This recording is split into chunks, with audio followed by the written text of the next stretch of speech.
La palabra Talmud viene de la expresión Talmud Torah, estudio de la Torah, simplemente. La Torah era el nombre hebreo del Pentateuco, los 5 primeros libros de la Biblia. Los volúmenes que componen el Talmud encierran siglos de discusiones entre rabinos sobre la interpretación de las contradicciones del texto bíblico. Para ellos, la Biblia no sería más que una inmensa metáfora a partir de la que convendría extraer un modo de empleo para la vida cotidiana. Huelga decir que les ha hecho falta utilizar una metodología formidable para conseguir descifrar dentro del mito de la fruta prohibida las leyes de la alimentación. En el de la Torre de Babel, los fundamentos de la lingüística. Y en el relato del éxodo de Egipto, los principios de la libertad de los pueblos. Sin Torah no existiría el Talmud, pero sin Talmud la Torah habría guardado para sí gran número de sus misterios. Es costumbre en las sinagogas 3 veces a la semana abrir los rollos de la Torah y hacer revivir el texto bíblico mediante su lectura.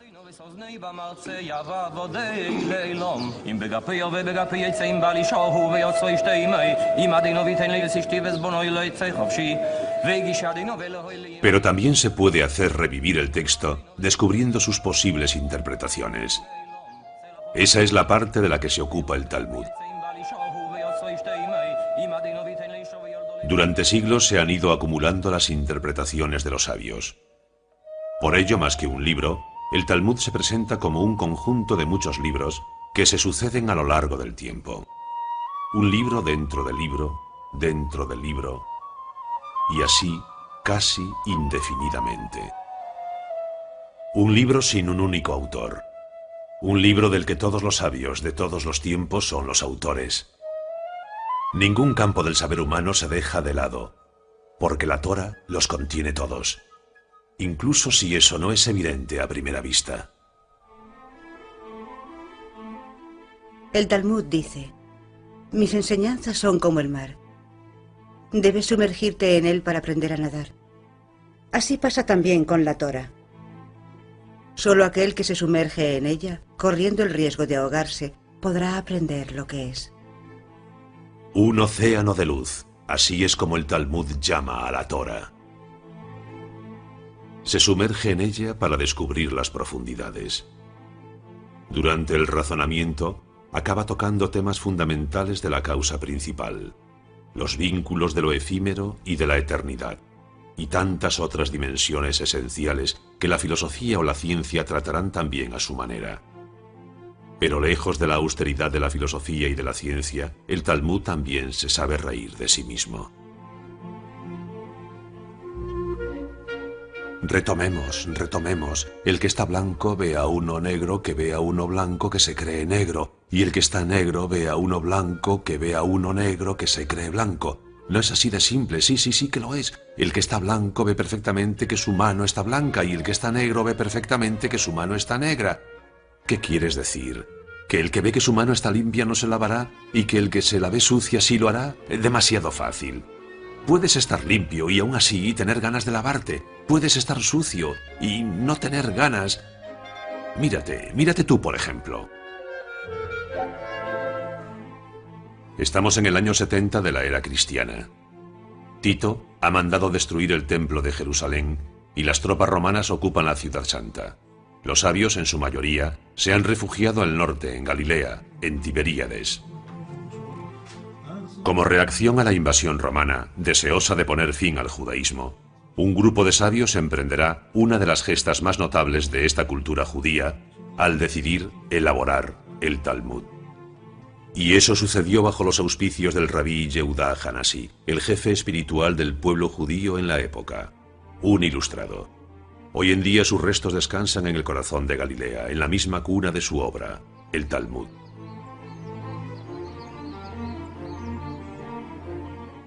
Hasta ese momento los sabios, generación tras generación, repetían de memoria los diálogos de los maestros ancianos a los que añadían sus propios comentarios. Una especie de memoria colectiva que corría el peligro de diseminarse y perderse, habida cuenta del volumen de opiniones que no paraba de crecer.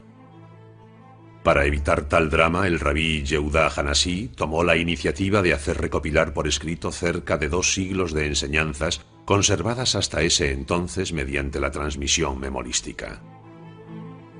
Él fue quien decidió las características, la forma y los límites de esta primera recopilación, y la llamó Mishnah. Mishnah significa repetición, porque se trataba de repetir, esta vez por escrito, lo que la memoria ya no podía retener. Este enorme trabajo no finalizó hasta 2 siglos después de su muerte. La Mishnah conforma la primera parte del Talmud, y se conseguirá terminarla en el año 220 de la era cristiana. El Talmud se organizará según las disposiciones que el rabí Yehuda Hanasí usa para la Mishnah. 6 órdenes que cubren todo el abanico de campos de conocimientos. 6 órdenes divididas cada una de ellas en 63 tratados que a su vez están divididos en 123 capítulos que hacen del texto bíblico un verdadero tratado sobre la vida. Dios hizo el mundo en 6 días. El rabí Yehuda lo ordena en 6 órdenes. 6 órdenes como las 6 direcciones del mundo. 6 órdenes como los 6 días de la creación. 6 órdenes que condensan todo aquello de lo que el espíritu del hombre puede valerse. En 6 órdenes, el Talmud pretende englobar todo el saber posible, al igual que las 6 direcciones definen los límites de un universo. 6 órdenes manuscritas que se convierten en la referencia de las leyes y las costumbres del mundo judío. 6 órdenes que proponen nada menos que un modo de empleo del mundo. Zeraim, el orden de las simientes, donde se debaten las leyes de la germinación y los principios de la vitalidad bajo todas sus formas. Moed, el orden de las fiestas, donde se debaten las leyes del tiempo, del calendario y de las ceremonias festivas. Nashim, el orden de las mujeres, donde se listan las leyes del derecho matrimonial y del derecho civil en general. Nezikin, el orden de daños, donde se debate sobre la legislación penal, civil y criminal y las leyes de la idolatría. Kodashim, el orden de las santidades, las leyes del Templo de Jerusalén, sus medidas, su arquitectura, su organización y su servicio. Teorot, el orden de las purezas. Aquí se debaten todas las leyes de la pureza ritual. Pero la elaboración del Talmud nunca se interrumpe. Los sabios siguen perpetuamente cuestionándose el texto. La Mishnah irá aumentando progresivamente con nuevos comentarios que se acumularán a lo largo de los siglos y a los que se les dará el nombre de Gemara. Gemara significa complemento. A lo largo del tiempo ese complemento va a ir tomando un lugar preponderante hasta el punto de representar más del 90% del total del Talmud. Así, desde el siglo III al siglo VII, el Talmud, siguiendo las 6 órdenes iniciadas por el rabí Yehuda Hanasí, va a ir tomando su forma completa. La Mishnah en lengua hebraica, seguida por la Gemara en arameo, la lengua que hablaban todos los talmudistas de la época. Después de la invasión romana, numerosos sabios judíos se habían establecido en territorio babilonio, lo que explica que el Talmud se desarrollara paralelamente en 2 lugares, Israel y Babilonia, lo que dará lugar al nacimiento de 2 Talmud. El elaborado en tierra de Israel se llamará Talmud Jerusalmi, el Talmud de Jerusalén, y el que se elaborará en Babilonia, el Talmud Babli. La diferencia esencial entre ellos es el método que utilizan. El de Jerusalén da preferencia a las conclusiones de los sabios, el de Babilonia al razonamiento, que es precisamente el método que eligieron las escuelas talmúdicas del futuro que todavía hoy estudian el Talmud de Babilonia. Con lo que milenios después, encontramos niños judíos en todas partes, creciendo con este arte del razonamiento judío. El Talmud es, por excelencia, el libro de la pregunta. ¿Quién tiene preguntas?, preguntó un día un rabino. Tengo tantas respuestas. ¿Hacía referencia a su Talmud? Pero el Talmud no se contenta con responder a las preguntas. Educa el espíritu hacia una dialéctica que a veces puede tomar giros inesperados. Pero puede que el que está blanco tenga que deshollinar otra chimenea, sobre todo si no se ha terminado su jornada laboral. Entonces, ¿por qué se iba a ir a lavar corriendo?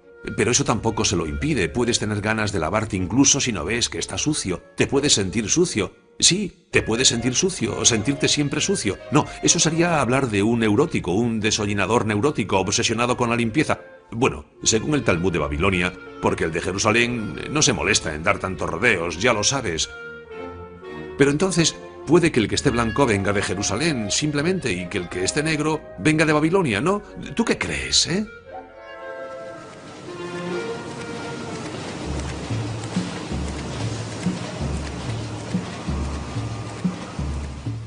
Hicieron falta 6 siglos para conseguir darle cuerpo al Talmud. 6 siglos para conseguir condensar lo que se convertiría en el conjunto más singular jamás reunido de diálogo sin fin sobre todos los temas del mundo.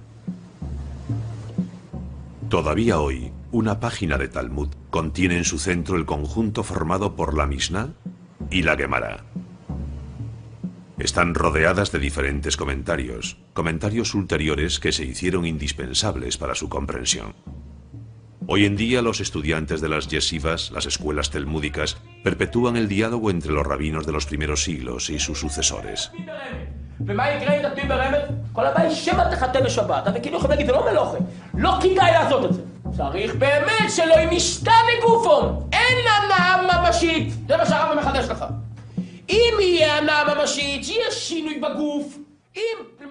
En el seno de la yeshiva, el arte de la controversia está al servicio del estudio de la ley práctica cotidiana.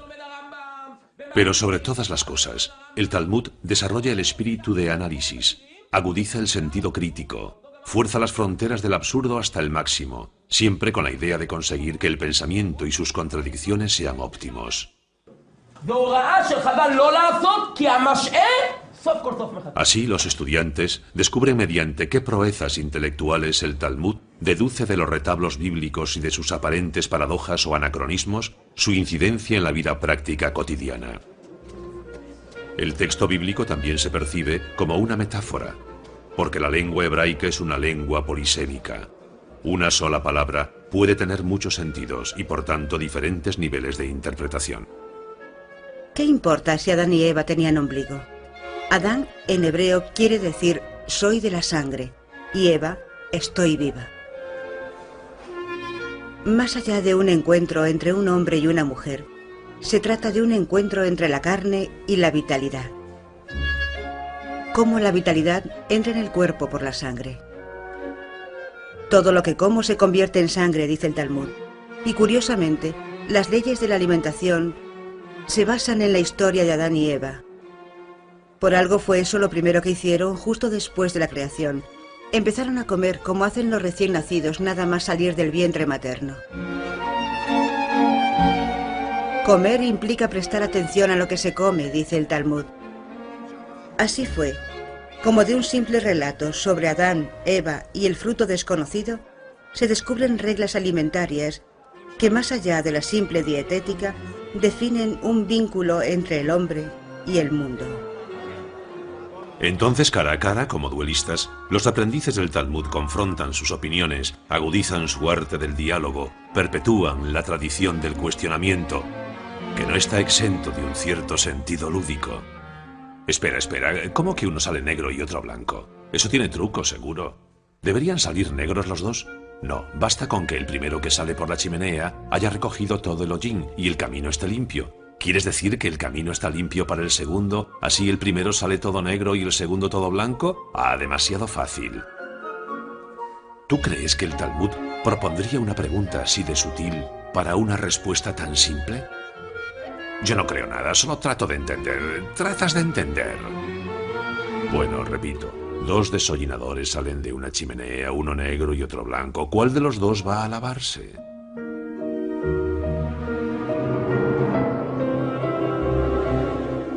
Pero la verdadera grandeza de este libro es que es además la historia de un pueblo. El Talmud cuenta la historia de los judíos, que a su vez son quienes escriben el Talmud.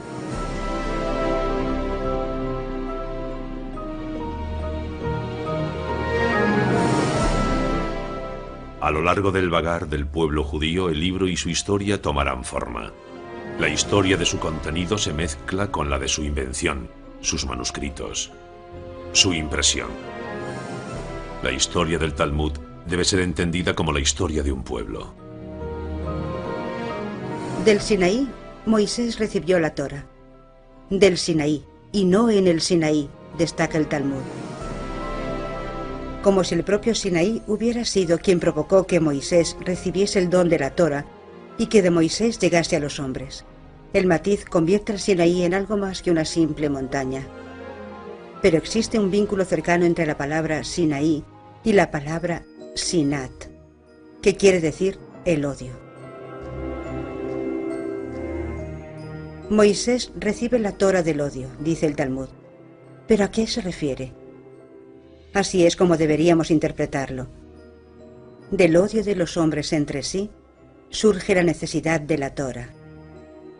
Torá, libro de paz.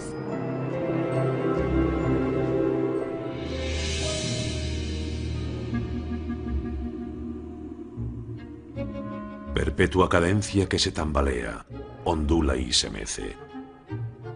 Los judíos, generación tras generación, siguen un ritmo sin fin, marcando las oscilaciones de un péndulo que mide el tiempo al ritmo de las páginas del Talmud estudiadas. El Talmud es una llama que penetra en el espíritu. Una llama que transmite al cuerpo un movimiento ininterrumpido, inmutable, sempiterno. El ritmo de la vida, como los latidos de un corazón. Según la anatomía talmúdica, las oscilaciones favorecen a la vez la concentración y la memorización.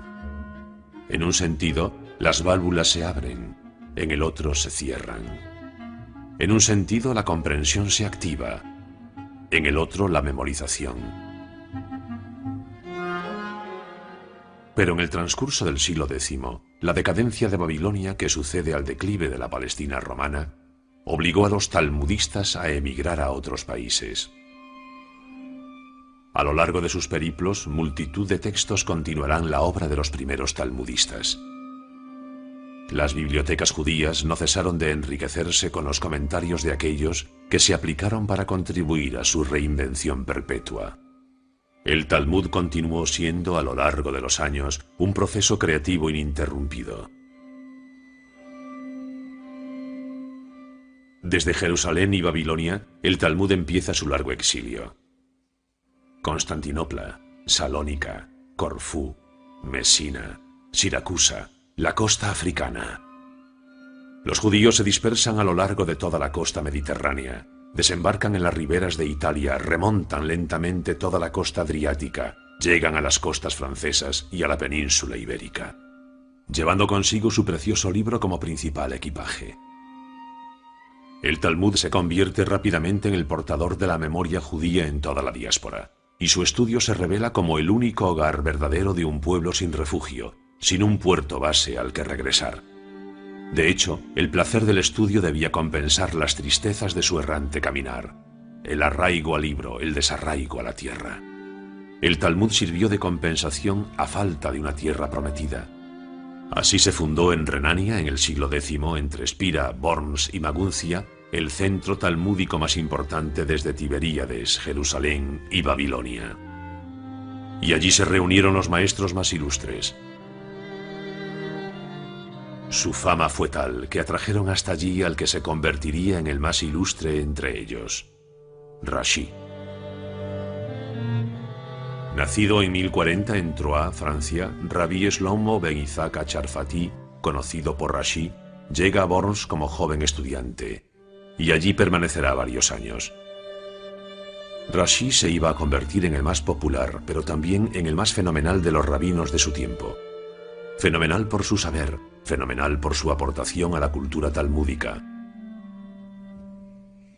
Es aquí, en la yeshiva de Worms, donde lleva a cabo su formación hasta llegar a convertirse en un maestro eminente. Lo atestigua esta silla que fue la suya y que está incrustada en la piedra, como lo estarán sus enseñanzas en el edificio del Talmud, tal y como lo conocemos hoy en día. Se habla del Talmud antes de Rashi y del Talmud después de Rashi. Su importancia fue tal que aún hoy en día no podemos disociar las glosas de Rashi del texto original del Talmud. Un libro dentro del libro. Alrededor del texto de la Mishnah y de la Gemara, que ocupan el centro de cada página del Talmud, encontramos impresos los comentarios de Rashi, que se han hecho indispensables para el estudio porque clarifica un corpus que se ha convertido en algo un poco caótico por sus numerosas adiciones.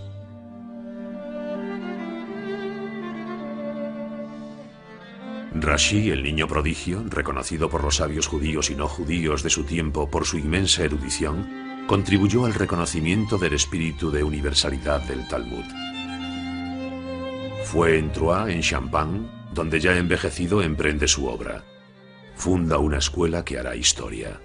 Sus discípulos desarrollarán el comentario talmúdico hasta tal punto que incluso hoy es necesario referirse a ellos en el estudio. Con Rashi el Talmud, ya atemporal de por sí, se hizo universal. Pero imaginémonos que fuese de noche, como dice Rashi. Entonces el blanco puede ver que está blanco, pero el negro lo tendría más difícil. Pero si el negro no se ve, podrá concluir acertadamente que está negro. Sí, pero el blanco también. ¿Eso qué quiere decir? Que no hace falta que amanezca para que se vaya a lavar. Eso fue justamente lo que dijo Rashi. ¿Tú crees? ¿En serio? No.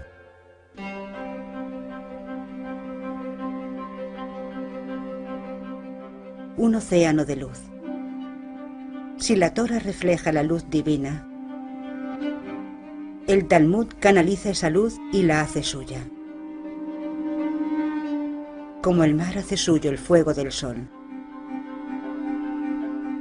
Sumergirse en el Talmud es, por tanto, controlar la fuerza del fuego divino. Pero eso no implica necesariamente escapar del fuego que devora el mundo. Durante el año 1240, Nicolas Donen, un judío francés convertido al catolicismo como dominicano, presenta una denuncia al Papa Gregorio IX por los errores y las falsificaciones que él atribuía al Talmud. Según él, este contenía blasfemias contra Cristo, la Virgen María, los ángeles y los santos de la Iglesia. Gregorio IX, que en esa época acababa de establecer las reglas de la Inquisición pontifical, estima que es su deber perseguir a los herejes. El Vaticano exige expresamente al rey de Francia, Luis IX, llamado San Luis, que ponga fin a la perfidia de los judíos suprimiendo todos los ejemplares del Talmud. San Luis ordena que se arrojen al fuego todos los manuscritos judíos. La quema del Talmud tuvo lugar en 1244 en París.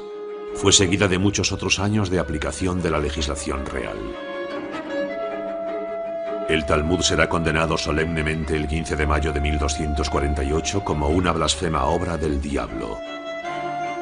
La represión fue tan violenta que eso puso fin al talmudismo francés. Y así el Talmud retoma su vagar, llegando esta vez hasta España. Desde el siglo IX, fecha del declive de Babilonia, España es musulmana. Sin embargo, no hay ni una sola de sus grandes ciudades que no aloje a algún talmudista eminente.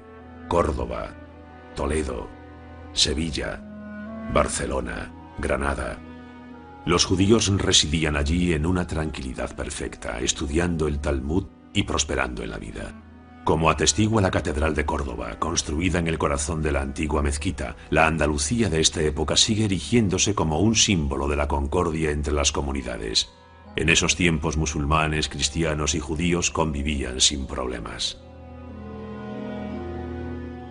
A la sombra de la mezquita, a la sombra de la iglesia, en los callejones de la judería, en el centro de la comunidad talmúdica, aparece una nueva luz.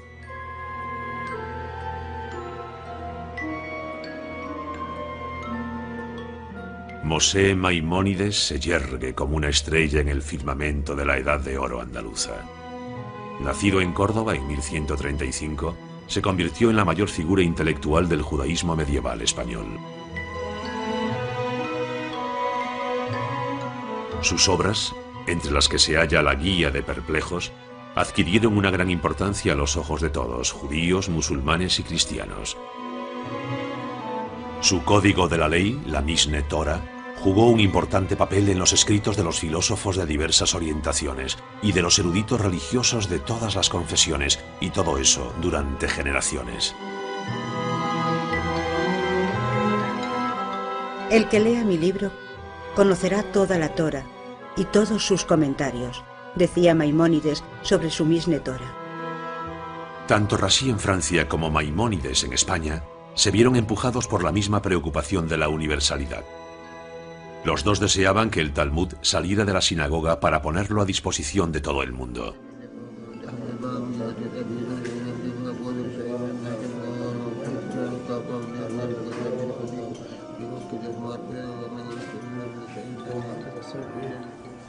Pero así como Rashi se preocupaba de la clarificación del método, Maimónides deja eso a un lado y solo le da importancia a las conclusiones de los ancianos maestros para conseguir una Torá práctica.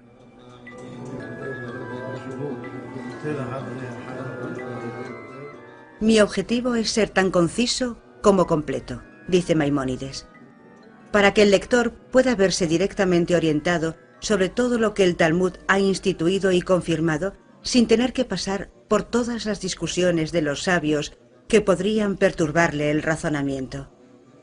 Todo esto para que no tenga necesidad de otro libro que no sea el mío. Astrónomo, matemático, botánico, médico de Saladino, Maimónides pasa su vida aconsejando tanto a los grandes de su tiempo como a los más humildes. Gracias a su talento consigue revelar a los ojos del mundo hasta qué punto la ciencia talmúdica podía ser universal. Sus restos reposan en Tiberíades, justo donde nació el Talmud. Maimónides se reunió así con sus ilustres ancestros.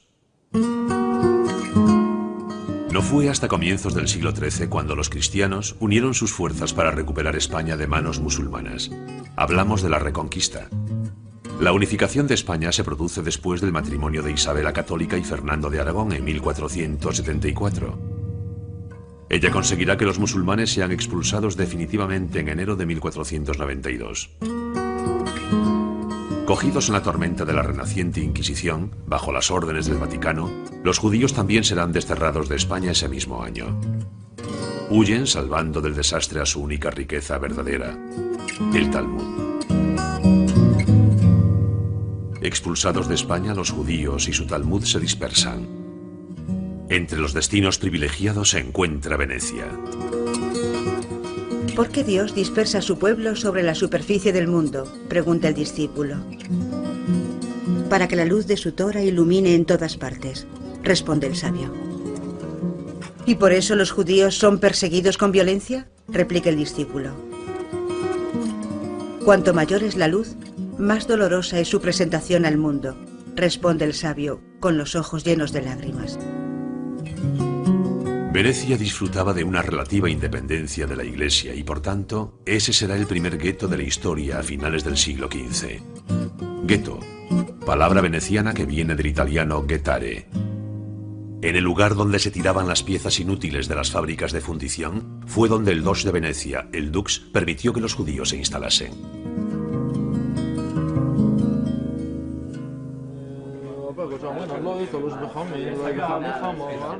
Venecia se convierte así en un verdadero vivero de talmudistas.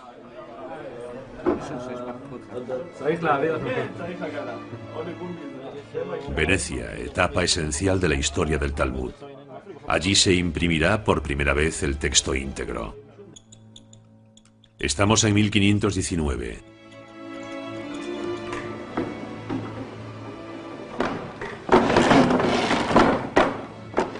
El Vaticano, que proscribía el Talmud en toda Italia, so pena de sufrir los rigores de la Inquisición, no pudo evitar que el Doge autorizara la impresión de libros judíos en su territorio. Fue en las prensas del impresor cristiano Daniel Bombert donde página tras página se llevó a cabo una de las empresas más colosales de la historia de la imprenta. Más de 10.000 páginas, examinadas a lupa por equipos de eminentes talmudistas, conscientes de estar realizando una obra única, tan importante como inesperada. Desde 1519 hasta 1523, 5 años de trabajo serán necesarios para que el Talmud pase de manuscrito a libro. Bomberg no repara en gastos, preocupado porque su edición del Talmud alcance la perfección. Su obra debe marcar un hito porque será la única referencia durante cerca de 4 siglos. Todas las ediciones posteriores, entre las que se encuentran las de Basilea, Pesaro, Ámsterdam, Múnich, Frankfurt, Cracovia, hasta llegar a la definitiva, la de Vilna en el siglo XIX, estarían inspiradas en la de Bomberg. El trabajo de orfebrería de que hizo gala Bomberg conformará para el resto de los tiempos la fisonomía de las páginas del Talmud, dotándole de ese aspecto a la vez sobrio, simple, minimalista, sin la más mínima floritura, yendo al corazón del texto, siguiendo una geometría muy particular. La edición de Bomberg establece la paginación. El texto de la Mishnah y de la Gemara ocupa el centro de cada pliego con una letra cuadrada, alrededor del que se reparten las glosas de Rashi y las de sus alumnos en caracteres semicursivos. Con Bomberg, el Talmud se convierte en una obra de arte del siglo XVI. Sin embargo, la institución de la censura por el Vaticano obliga a Bomberg a poner fin a su actividad y a dejar Venecia en 1546. La Iglesia, que no podía criticar la Biblia sin criticarse a sí misma, ataca al Talmud. A sus ojos los judíos ya no son el pueblo de la Biblia, sino el pueblo del Talmud, que cultiva un espíritu anticristiano, un espíritu diabólico. Más adelante se comprobó que todos los argumentos que la Iglesia presentó contra el Talmud y su contenido carecían de fundamento.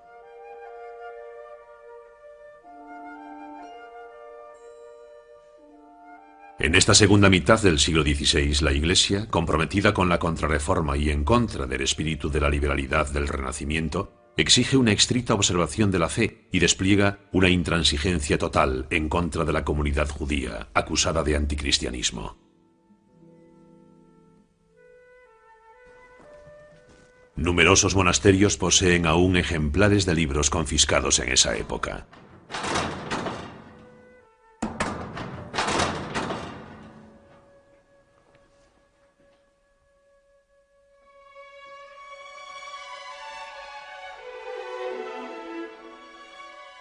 Los libros judíos siempre han enfurecido a la Iglesia.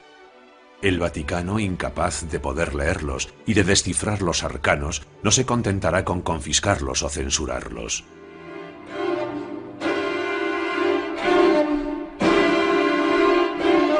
En 1553, el Vaticano vuelve a emitir la orden de arrojar los libros judíos a las llamas. Se registran todas las casas judías de Roma, y en el Campo di Fiori tiene lugar el auto de fe. Estamos en el 9 de septiembre de 1553, Rosh Hashanah, día del nuevo año judío. Algunas semanas más tarde, en Venecia, un día de Sabbat, el 21 de octubre, en la plaza de San Marcos, y según palabras del nuncio del Papa, un buen fuego pone fin a lo blasfemo. Se quemaron más de 1 millar de Talmud. La historia del Talmud también es la historia de las dificultades que tuvo que superar el texto para seguir existiendo. 50 años más tarde, el Talmud renacería de nuevo de sus cenizas. Y su historia ilustraría la de los judíos que no han cesado de sobrevivir a todas las tentativas de asimilación, conversión o destrucción a las que se han visto sometidos.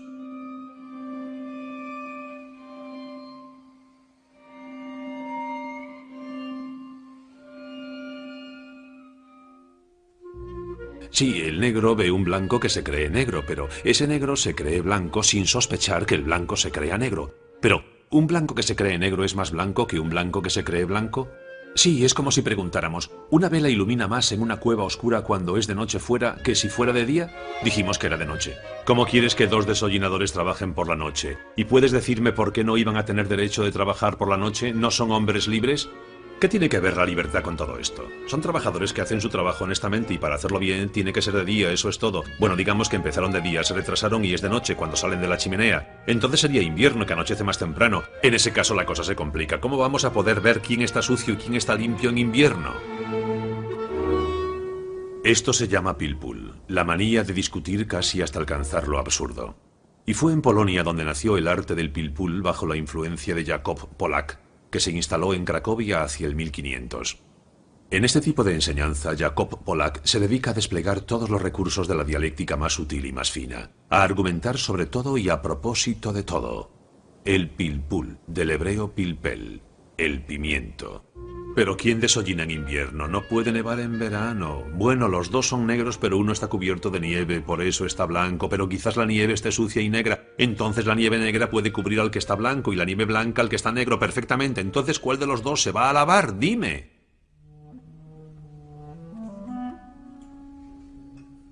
Pero el pilpul tuvo sus detractores. En Vilna, la Jerusalén del norte, vivía un sabio talmudista, Eliyahu Kramer. Nacido en 1720, fallecido en 1797, a quien veneran todavía hoy los judíos de Lituania, y de todas partes bajo el nombre de Gaón, genio. No dormía más de 4 horas por la noche, y para dedicarse sin descanso al estudio ataba sus peyes al techo y metía los pies en un barreño de agua helada, para así evitar dormirse. Culto, de inteligencia notable, de ciencia profunda, el Gaón de Vilna ocupaba un lugar aparte entre los rabinos. Se aplicaba sin pausa a la comprensión del texto y a someterlo a una seria crítica, sin intentar forzar el arte de la dialéctica que, a su parecer, realzaba más las disputas que la verdadera reflexión. Su impacto fue considerable en toda Europa del Este. Fundó el modelo de las escuelas talmúdicas modernas e influyó en dinastías de ilustres maestros. La edición definitiva del Talmud, que se utiliza todavía hoy, fue la hecha en Vilna en 1880. Enriquecida con numerosos comentarios, condensa las enseñanzas de los maestros modernos y se inscribe en la línea de reflexión del Gaón.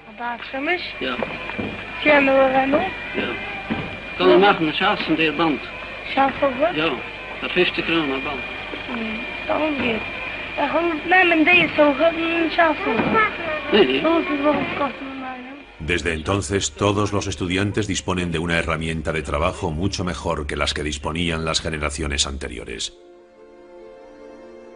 Desde Polonia hasta Austria, desde Hungría hasta Italia, desde España hasta Inglaterra, desde Alemania hasta Francia, desde Lituania hasta Ucrania, podemos decir que no hay ni un rincón de Europa que no haya participado en la invención del Talmud. De ese modo y durante más de 8 siglos, el Talmud vive en Europa.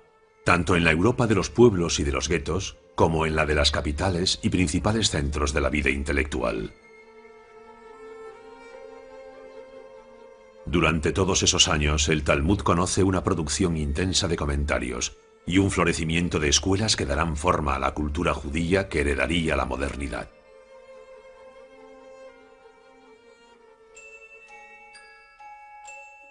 La modernidad está representada forzosamente por los Estados Unidos. El Talmud deja la vieja Europa hacia una tierra aparentemente llena de promesas. Desde finales de la Primera Guerra Mundial y durante los años 20 y 30, numerosas familias desembarcan en el Nuevo Mundo. El Talmud atraca en tierra extranjera. Y como debe ser, una de las primeras cosas que hacen los judíos cuando se instalan es imprimir sus libros. Es una manera de marcar su territorio, aunque sea provisional. Como la tentación de la asimilación estaba más presente que en Europa, el Talmud corre el riesgo de verse rápidamente abandonado. Para prevenir los peligros de esta nueva situación, surgirán inmediatamente las primeras escuelas, que seguirán la línea de las del viejo continente. El Talmud echa raíces en el seno de una modernidad todavía desconcertante.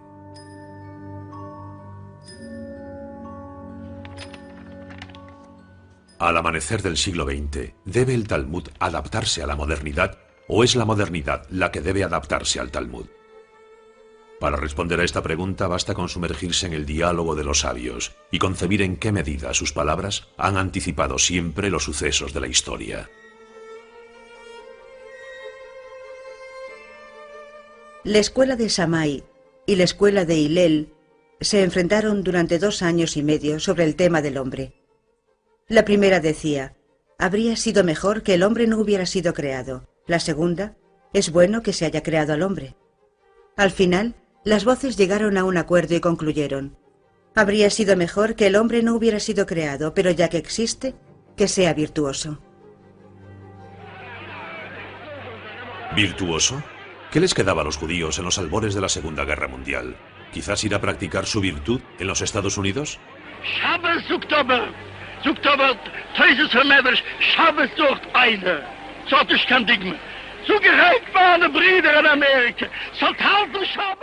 Pero algunos dudan que los Estados Unidos sean un centro de virtud. Condenados a una vida de clandestinidad, encerrados en sus guetos donde vivían aislados, con su Talmud como único refugio, la suerte de los judíos en Europa Central en el siglo XX puede dotar de argumentos la opinión según la cual habría sido mejor que el hombre no hubiera sido creado.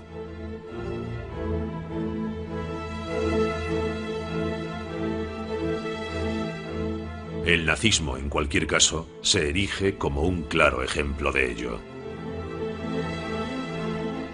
La esperanza, sin embargo, es el fundamento del judaísmo.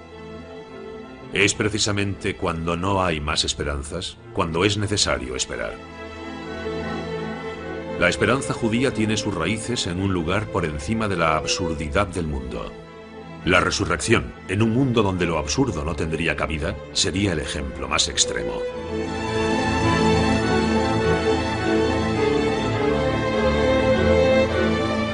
El Talmud cuenta la historia de un emperador romano que envió a los judíos a la muerte. Ese emperador le pregunta a uno de los sabios judíos antes de dejárselo a sus verdugos: no entiendo cómo vosotros, los judíos, podéis creer en la resurrección de los muertos. La hija más joven del sabio responde por él. Le dice al romano: tú no existías y ahora existes. Eso no te sorprende, pero a mí me maravilla a cada momento. Hoy existes y te sorprendes de que otro día puedas existir de nuevo. Pues a mí eso no me sorprende. El Talmud evoca la resurrección de los muertos de forma abstracta, pero se presenta a sí mismo como un ejemplo concreto. De hecho, ¿cuántas veces renació de entre las llamas? En esos momentos, y a pesar de la amplitud del desastre, el pueblo sobrevivió. El libro también. No dice el Talmud: aprendemos más de los muertos que de los vivos, porque los vivos transmiten las enseñanzas de los muertos y así los vuelven a la vida. ¿No se llaman los cementerios Bet HaChaim o casa de los vivos? Los cementerios parecen bibliotecas a cielo abierto, porque el Talmud dejó en ellos algunas de sus más famosas páginas de la historia. En otro tiempo germinó allí la sabiduría, pero esta no ha desaparecido, está aún allí, lista para nacer de nuevo.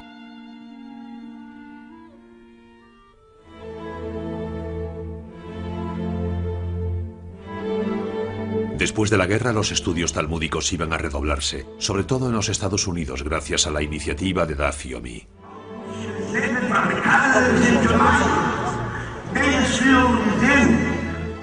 Al ritmo de una página por día, hace falta algo más de 7 años para leer las 2.711 páginas de la edición moderna del Talmud, un ejercicio al que se dedican en todo el mundo todos los talmudistas dignos de ese nombre asociados al programa de Daf Yomi. O dicho de otra manera, una página por día. El principio del estudio de una página diaria del Talmud fue iniciado por el rabino Meir Shapiro el 11 de septiembre de 1923 en Lublin, en Polonia. El Talmud sería esa tierra espiritual donde los judíos podrían, en un mismo momento, en todas las partes del mundo, estar reunidos por un estudio común. En 2005, el Madison Square Garden de Nueva York reunió a más de 46.000 personas conectadas por satélite con otras comunidades del mundo para celebrar la clausura del 11º estudio del Talmud, 11 ciclos de 7 años y medio. Una nueva generación de talmudistas estaba a punto de aparecer, retomando la voz de sus padres. Al igual que en la cima de las torres de Manhattan, donde hombres de negocios, abogados, banqueros, deciden consagrarse al estudio diario del Talmud antes de volver a su oficina. una manera de volver a sus orígenes. Porque la reflexión talmúdica tiene los medios de responder a las problemáticas planteadas por la modernidad. ¿No se dice que Dios hizo el mundo en 6 días y que descansó el séptimo? De igual modo, hoy en día, toda la humanidad trabaja durante 6 días y descansa el séptimo. ¿No es eso un signo de la modernidad de la Torah?, pregunta el Talmud.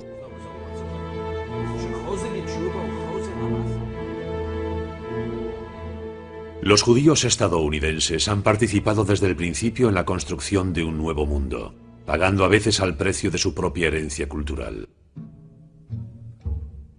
Pero aún así, siempre ha mantenido un vínculo con la tierra ancestral, volviendo regularmente al suelo de la vieja Europa.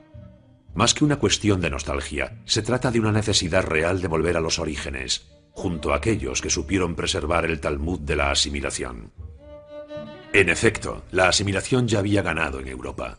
Eliminando la yeshiva, sucumbiendo a los encantos de la filosofía, de la literatura, del arte, de la ciencia, los numerosos hijos y nietos de talmudistas iban a abrir vías nuevas en muchos dominios. Matemáticas, lógica, física e incluso psicoanálisis.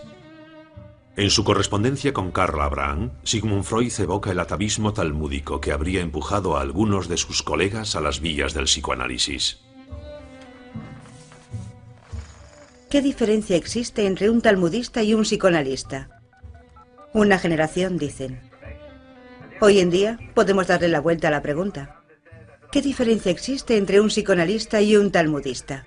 Otra generación más.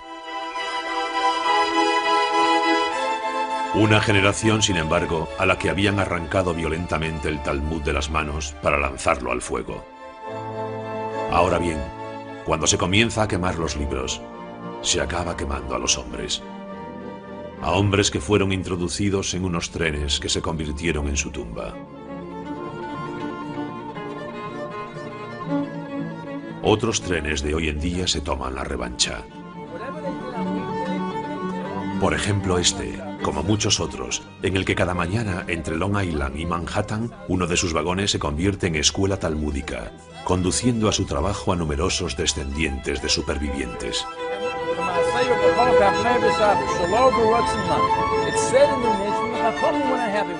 El Talmud estimula el espíritu.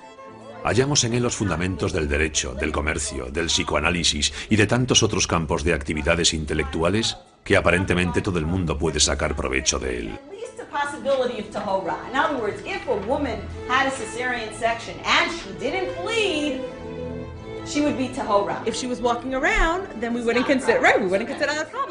¿Cómo sabemos que la mujer es la inspiración del hombre? Porque se cuenta que Dios le dijo a Abraham: escucha la voz de tu mujer, Sara. De eso, los sabios dedujeron que si la mujer estudiaba, podía llegar más lejos que el hombre. ¿Será por eso que la dispensó de estudiar? La modernidad por lo menos ganó en alumnos. Las mujeres, hasta ese momento mantenidas en una cierta discreción, por no decir casi a distancia del Talmud, se aplican en su estudio cada vez más.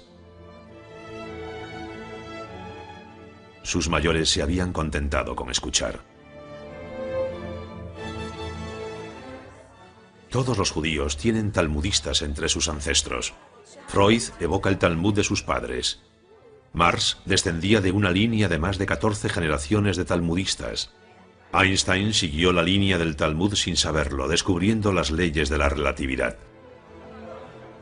Kafka se lamentaba de no haberlo podido estudiar.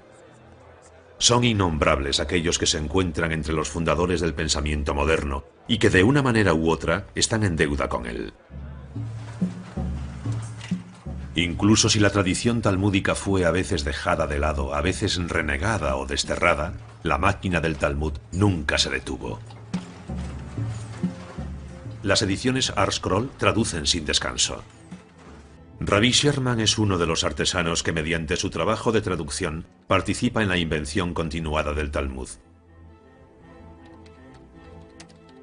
Hoy en día el Talmud se puede leer en inglés, en ruso, en francés y en español. Parece como si la última fase de esta invención fuese precisamente la de hacerla legible en todas las lenguas, asequible para el gran público. Esa es la tarea que se ha marcado Adin Steinsam, que dirige el Instituto de Textos Talmúdicos de Jerusalén. Es el autor de una nueva traducción detallada que se esfuerza en explicar en qué está todavía de actualidad el Talmud. Hacer llegar la luz al mayor número de gente posible. Para hacer eso, el Talmud encuentra nuevos caminos que ni el rabí Yehuda Hanasí, ni Rashi, ni Maimónides habrían sospechado nunca.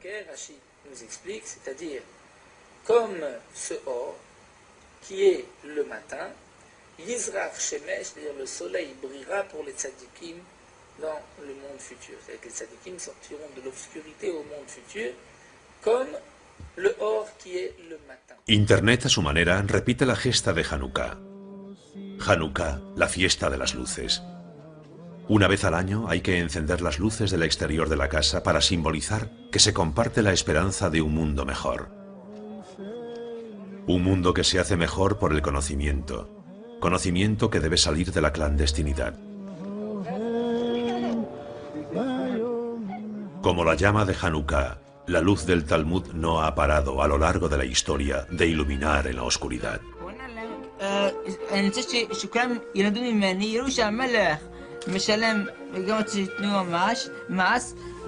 וגם הם ישלמו את המיסים, גם הקדושים ברוך הוא אותו דבר. בדרבנן נעמי, כיוון דמצווה הוא משום זכר למקדש. El día comienza por la noche. Como se cuenta, hubo una tarde, hubo una mañana y llegó el primer día. Sucede lo mismo en nuestra propia vida. Comienza en la oscuridad del vientre de la madre para acabar ante la luz del mundo. Pero algunos dicen, la noche es el mundo en que vivimos. La mañana será el futuro.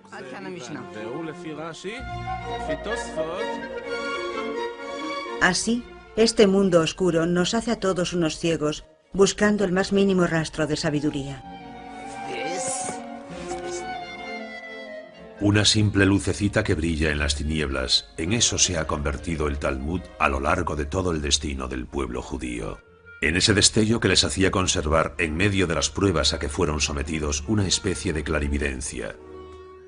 Así es, en todo caso, como el Talmud llama a los ciegos, los que ven claro. ¿Y si son ciegos y no ven realmente nada una noche constante? Dos desollinadores ciegos. ¿Pero por qué va a haber dos ciegos en una chimenea? Si la pregunta fuera, dos ciegos, un negro y otro blanco, ¿cuál se va a lavar?